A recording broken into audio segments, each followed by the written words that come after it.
Okay, here I am. It's winter in Seattle, and just like clockwork, I'm having trouble with my normally super reliable van.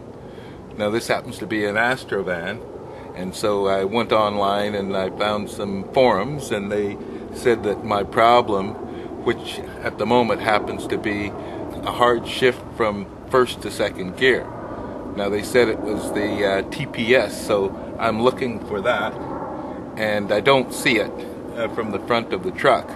I tried putting a bag over my head and sneaking up on the connection, but it's still not there, so I'm going to end up having to go inside the truck and approaching it from the back. While I'm here, I'm going to tell you what I do to fix my car before I end up having to go and fix my car, if you know what I mean.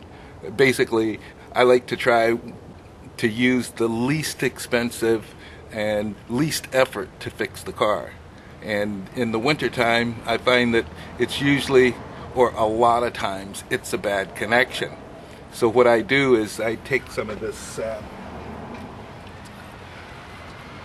electrical or electronic contact cleaner, and it happens to have some silicone in it, and it's non-conductive. So I try to use that on my connection. So this is what I'm going to do when I find the TPS, but it's easier for me to show it to you from right here. I typically find the connector, like this one. I don't know what this one is, but I'm going to use a screwdriver and try and get it out of there.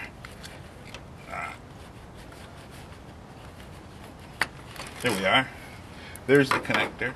So I take this contact cleaner and I spray it inside on the contacts there, and I spray it on the contacts there, and then I put it back. And then I go to the next one. I'll do the same thing. I'll spray a little contact cleaner on all of these things. I just pull them out, put some contact cleaner on them, and put them back.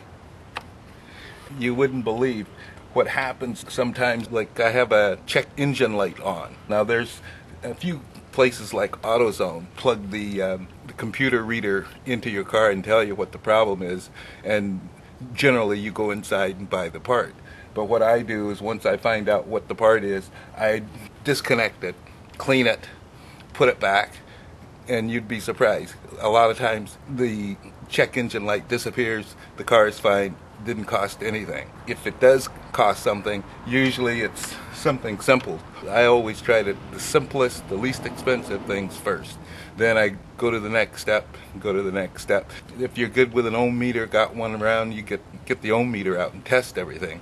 But I find that this works. It's fast, it's simple, it's clean. Now this happens to be made by MG Chemicals, but any brand will, I'm sure, work.